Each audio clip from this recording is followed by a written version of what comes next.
Every dawn at 5:45, a 6-year-old girl marched down Lexington Avenue with 4 massive golden retrievers.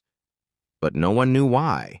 People thought it was cute, until the dogs suddenly broke formation, bolted home, and the child's scream shattered the whole neighborhood. What those dogs sensed inside that house would expose a secret so dark the entire town still refuses to talk about it. Before we proceed, drop your locations in the comments right now, and when this story ends, rate it from 0 to 10. Set? Let's dive in. At 5:45 a.m., Lexington Avenue lay wrapped in silver mist. The sun had barely kissed the rooftops, and the neighborhood slept beneath a hush, broken only by the first tentative chirps of sparrows. Porch lights flickered off one by one, surrendering to the pale morning glow. But one small figure was already moving. Annabelle Miller, 6 years old, stepped quietly from her front door. She wore a white floral dress that brushed her knees and pink shoes that made no sound against the damp concrete. In her small hands, she gripped 4 retractable leashes with the confidence of someone who had done this 1,000 times before. Sunny, Copper, Maple, and Duke rose from the porch in perfect unison. 4 full-grown golden retrievers, their coats gleaming like polished amber, fell into formation around her. They didn't pull. They didn't bark. They simply waited, watching her face for the signal to begin. And then they walked. Behind curtained windows, neighbors stirred. Mrs. Patterson paused mid-sip of her coffee, peering through the blinds. Old Mr. Hendricks lowered his newspaper and shook his head slowly. The whispers had become a familiar chorus over the past year. Why so early? Where are her parents? How does a child that small control 4 big dogs? No one ever received answers. Annabelle never stopped to chat. She simply smiled, a quick, practiced thing, and continued on her route. Lexington Avenue to Parkside Road, around the old elm tree with its gnarled trunk, and back home. The same path, every single morning, rain or shine. Some neighbors found it charming. They filmed her walks and posted them online, calling her the Golden Retriever Princess. But others noticed things that didn't quite fit. Her eyes carried a weariness too heavy for 6 years. She never held a breakfast bar or wore a backpack, and the dogs never relaxed.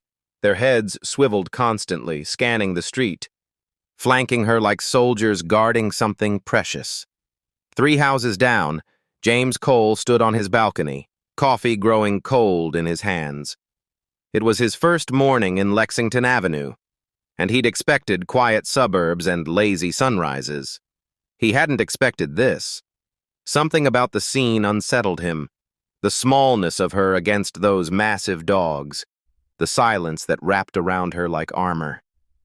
Without thinking, he raised his phone and snapped a photo. He didn't know it yet, but that single image would change everything. The front door clicked shut behind Annabelle, and the outside world disappeared. Inside the Miller home, the air hung thick and still. Curtains stayed drawn against the morning light, casting the living room in shades of gray. Dust floated in the few thin beams that slipped through the fabric. The house smelled faintly of unwashed dishes and something older, something like sadness left too long in one place. Annabelle unclipped each leash with practiced hands. Sunny, Copper, Maple, and Duke padded silently to their beds in the corner, understanding without being told that quiet was the rule here. She moved to the kitchen. The tile floor was cold beneath her pink shoes, but she didn't pause. 4 metal bowls lined up on the counter. She filled each one with kibble, measured carefully the way her father had taught her. Then the water bowls. Then she wiped the counter with a damp cloth, folded it neatly, and placed it back on its hook. In the hallway, a basket of laundry sat waiting. Annabelle pulled out her own clothes, small dresses, tiny socks, and folded them into careful squares. She worked without sound, without complaint. like a wind-up toy performing its only function. From down the hall came the faint rhythm of breathing. Her mother's door remained closed. Grace Miller hadn't risen before noon in months. Annabelle paused near the living room mantel. Her eyes lifted to the framed photograph that stood there like a quiet sentinel. Her father smiled back at her, broad-shouldered in his firefighter uniform, eyes crinkled with warmth, one hand resting on a much younger Annabelle's head. Daniel Miller. 11 months gone. The memories came uninvited. White roses piled high, men in dark uniforms standing in rows, a folded flag pressed into her mother's trembling hands.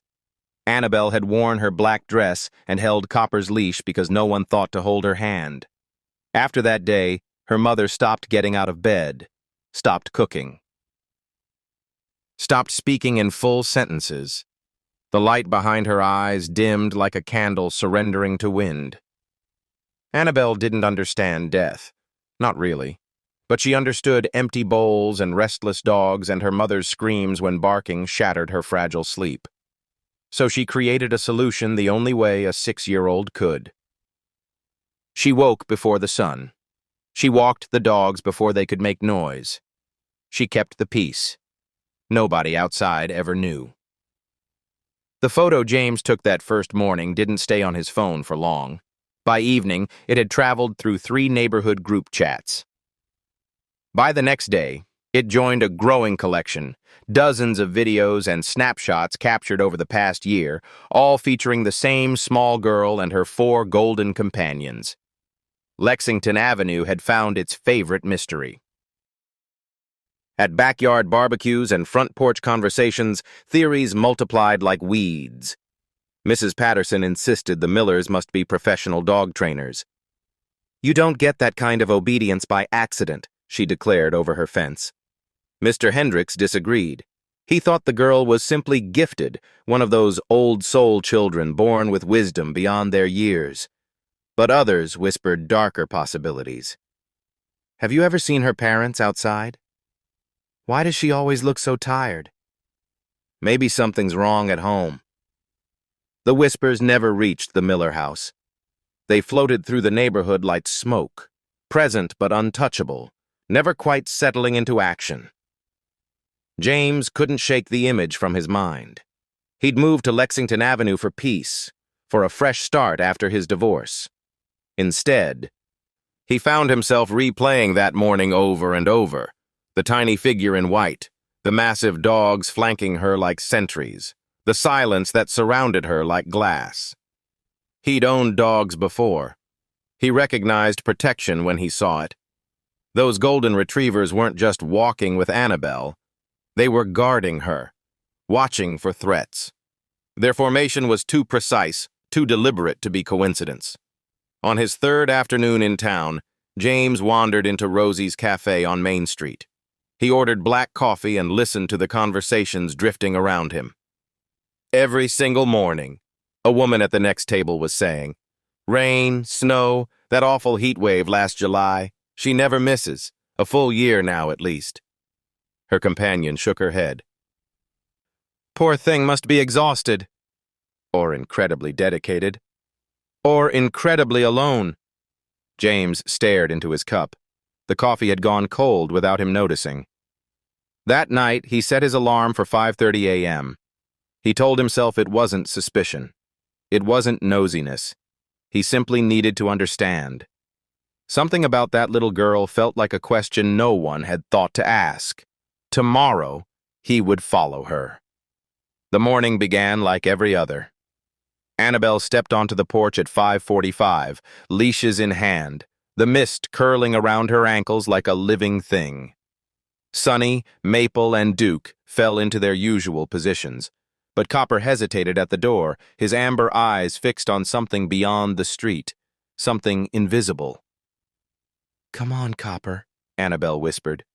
"Let's go." He followed, but his ears stayed pinned back.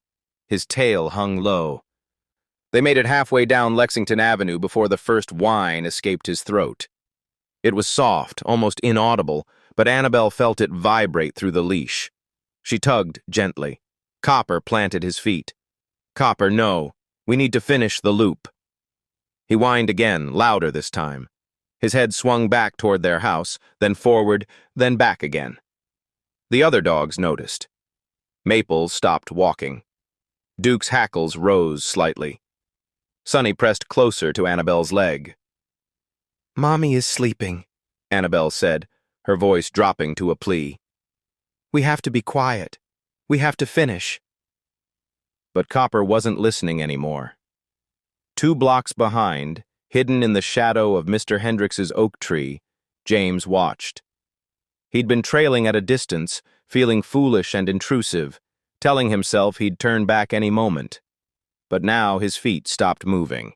Something had changed. The dog's easy rhythm had shattered. They circled Annabelle in tight formation, heads low, muscles tense. Copper strained against his leash so hard the little girl stumbled forward. Then he bolted. Annabelle cried out as the leash ripped through her grip. Copper sprinted down the sidewalk toward home, a blur of golden fur and desperate purpose. The other 3 dogs lurched after him, pulling Annabelle along like a leaf caught in a current. She ran to keep up, her pink shoes slapping against the concrete, her white dress flying behind her. James broke into a sprint without thinking. Copper reached the Miller house and threw himself against the back gate. It swung open, unlocked as always, and he disappeared inside. The other dogs followed, dragging Annabelle through the yard and up the porch steps. The back door stood ajar. Copper vanished into the darkness of the house. And then, cutting through the still morning air, came a sound that stopped James' heart. A scream. Small. Terrified. Annabelle's. Annabelle's knees hit the grass as she stumbled through the back gate, but she didn't stop. She scrambled up and ran, the leashes tangling around her wrists, the dogs pulling her forward like they knew exactly where to go. The back door hung open. Copper had already disappeared inside. She crossed the threshold into darkness. The living room smelled wrong, stale and heavy, like the air had forgotten how to move. Morning light barely penetrated the drawn curtains, leaving everything in shades of gray and shadow. And there, on the floor beside the couch, lay her mother. Grace Miller's body was crumpled like a discarded blanket. Her face had gone pale, almost blue around the lips. Her chest rose and fell in shallow, uneven gasps. Barely there, barely enough. Annabelle froze. Then the scream tore out of her. "Mommy, Mommy, wake up!" She dropped to her knees beside Grace, shaking her shoulders with hands too small to make any difference. The dogs circled them. Sunny whimpering, Maple pacing, Duke pressing his nose against Grace's still hand. Copper stationed himself at Grace's head like a sentinel, refusing to move. "Please, Mommy, please!" Footsteps thundered through the back door. James burst into the room, chest heaving, phone already in his hand. 911, what's your emergency?" "A woman. She's unconscious, barely breathing." His voice was steady, but his hands shook. He gave the address, answered questions, never taking his eyes off the small girl kneeling on the floor. Minutes stretched into hours. Sirens wailed in the distance, growing closer. When the paramedics rushed through the front door, Copper growled. He positioned himself between Grace and the strangers, teeth bared, body rigid with protective fury. "Copper!" Annabelle's voice was barely a whisper, hoarse from screaming. She placed one trembling hand on his back. "Let them help her." The dog's eyes found hers. Something passed between them. Trust, or maybe surrender. Copper stepped aside. The paramedics moved in, their hands working fast, their voices clipped and professional. They lifted Grace onto a stretcher, attached monitors, called out words Annabelle didn't understand. She stood in the corner, clutching Sunny's fur, watching her mother disappear through the front door. The house fell silent, and Annabelle, for the first time in a year, had no idea what to do next. The ambulance lights painted Lexington Avenue in flashes of red and white. Neighbors emerged from their homes one by one, drawn by the sirens and the commotion. Mrs. Patterson stood on her porch in her bathrobe. Mr. Hendricks shuffled down his driveway, newspaper forgotten in his hand. Within minutes, a small crowd had gathered on the sidewalk outside the Miller house, murmuring questions no one could answer. James sat on the front steps beside Annabelle. The 4 dogs had arranged themselves around her, Copper at her feet, the others pressed close like a golden wall. She hadn't spoken since the paramedics took her mother away. A police officer approached, notepad in hand, voice gentle. "Sweetheart, can you tell me what happened? Is there another adult we can call?" Annabelle looked up. Her eyes were dry, but something behind them had cracked open. And then, in a voice so small it barely carried, she began to speak. "Daddy died," she said. "He was a firefighter. He went to save people, but he didn't come back." The officer's pen stopped moving. "Mommy got sick after that. She sleeps all day. She cries at night." Annabelle's hands twisted in Sonny's fur. "So I walk the dogs every morning before they bark, before Mommy wakes up scared." The crowd had gone still. Not a whisper, not a breath. "I make food sometimes, cereal, sandwiches. I clean the bowls. I fold my clothes." She paused, her lip trembling for the first time. "I try to be quiet, so Mommy can rest, so she can get better." Mrs. Patterson pressed a hand to her mouth. Mr. Hendricks turned away, blinking hard. James felt his stomach drop through the earth. For a year, they had watched this little girl march down the street with her dogs. They had filmed her, nicknamed her, smiled at the adorable image of the golden retriever princess. They had whispered theories and shared videos and never once knocked on her door. They had mistaken survival for cuteness. The silence stretched across the lawn like a living thing, heavy with shame and dawning horror. Annabelle looked down at her pink shoes, now scuffed and grass-stained. "I just wanted to help," she whispered. And finally, the tears came. The hospital waiting room smelled like antiseptic and stale coffee. Annabelle sat in a plastic chair too big for her body, her feet dangling above the floor. Copper lay pressed against her legs. The staff had tried to refuse him entry, but one look at the girl's face and they'd quietly looked away. Her fingers stayed buried in his golden fur, gripping like he was the only thing keeping her anchored to the earth. Hours passed. Nurses came and went.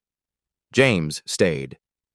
When the doctor finally emerged, her face carried the weight of difficult news delivered too many times. "Your mother is stable," she said, kneeling to meet Annabelle's eyes. "She collapsed from exhaustion and malnutrition. Her body simply gave out." She paused. "There's also severe untreated grief. She's been suffering for a long time." Annabelle nodded slowly, as if she'd known this all along. Back in Lexington Avenue, the news spread like wildfire through dry grass. The same phones that had filmed Annabelle's walks now carried a different story. Group chats that once shared cute videos filled with shocked messages and tearful confessions, the golden retriever. Princess wasn't a charming mystery anymore. She was a 6-year-old who had carried her broken family on shoulders far too small. By evening, someone organized a community meeting at the Methodist Church on Oak Street. The pews filled quickly. Mrs. Patterson, Mr. Hendricks, the barista from Rosie's Cafe, teachers, mailmen, parents clutching their own children a little tighter. A town councilwoman stood at the front and read aloud what they now knew. Daniel Miller's death, Grace's collapse into depression, Annabelle's secret year of dawn walks, simple meals, and silent caretaking. The room fell apart. Mrs. Patterson wept openly, mascara streaking down her cheeks. Mr. Hendricks sat with his head bowed, shoulders shaking. A young mother in the third row pulled her daughter onto her lap and held her like she might disappear. "We watched her every morning," someone whispered. "We watched her, and we did nothing." Guilt hung in the air like smoke, thick and inescapable. They had smiled at her resilience without seeing her pain. They had admired her discipline without questioning its source. And now, sitting in that church, Lexington Avenue finally understood. They hadn't witnessed something adorable. They had witnessed a child drowning in plain sight. The church meeting ended with tears, but it began something far greater. By the next morning, Lexington Avenue had transformed. The guilt that had filled that room didn't sit idle. It became fuel. Mrs. Patterson organized a meal train before sunrise. Within hours, the Miller porch was covered with casseroles, fresh bread, and containers labeled with reheating instructions. Mr. Hendricks drove to 3 different pet stores, returning with enough dog food to last months. The owner of Rosie's Cafe set up a donation jar that overflowed by noon. A local therapist volunteered her services for Grace, no charge. The fire department, Daniel's old station, launched a fundraiser that spread across social media, raising thousands for medical bills in days. Teachers at Lexington Avenue Elementary attended a special training session on supporting grieving children, preparing to wrap around Annabelle when she returned. And every morning, a rotating group of volunteers arrived at the Miller house to walk Sunny, Copper, Maple, and Duke. Annabelle no longer walked alone. James became a steady presence in the chaos. He drove Annabelle to the hospital each afternoon, waited while she visited, and drove her home again. He didn't try to replace anyone or fix anything. He simply showed up, day after day, reliable as the sunrise she used to chase. Slowly, Annabelle began to trust him. She started talking during their car rides, small things at first, then bigger ones. She told him about her father's laugh, about how Copper always knew when storms were coming, about the way her mother used to sing while making pancakes. Grace's recovery was fragile but real. The doctors adjusted her treatment. The therapist visited twice a week. Color began returning to her cheeks, and some days she could sit up and smile when Annabelle walked through the door. Annabelle brought drawings every visit, crayon pictures of the dogs, of their house, of flowers she'd seen on walks she no longer had to take. She told her mother stories about the neighbors, about James, about the casseroles that kept appearing like magic. Grace would hold her daughter's hand and whisper, "I'm so sorry, baby." And Annabelle would whisper back, "It's okay, Mommy. We have help now." Lexington Avenue had spent a year watching from a distance. Now, finally, they had stepped inside. 3 weeks later, Grace Miller came home. The house that greeted her was not the one she had left behind. Fresh flowers sat in vases on the kitchen counter. The windows, long clouded with grime, sparkled in the afternoon light. The refrigerator hummed with groceries. The curtains had been pulled back, letting sunlight flood rooms that had lived in shadow for far too long. Grace stood in the doorway and wept. The days that followed were gentle, unhurried. She slept in a bed that felt softer somehow, ate meals she didn't have to make, and spent hours simply sitting with Annabelle, talking, listening, remembering how to be a mother again. Then came a Tuesday morning, pale pink and quiet. Annabelle woke before dawn as she always had. But this time she didn't move with the weight of duty. She slipped into her white floral dress and pink shoes because she wanted to, not because she had to. When she stepped into the hallway, Grace was already there. Her mother wore a soft cardigan and tennis shoes, her hair brushed for the first time in what felt like forever. She looked tired still, fragile around the edges, but her eyes held something new, a spark that had been missing for 11 long months. "Can I come with you?" Grace asked. Annabelle's breath caught. Then she smiled and reached for her mother's hand. They walked out together into the silver mist of Lexington Avenue. Sunny, Copper, Maple, and Duke trotted beside them, tails swaying, no longer guards but simply companions. The leashes hung loose. No one pulled. No one needed to. Behind curtained windows, neighbors watched. Mrs. Patterson pressed a hand to her heart. Did Annabelle's story captivate you? Share your rating from 0 to 10 in the comments and tell us what you think. Smash that subscribe button and turn on notifications so you will never miss our next story.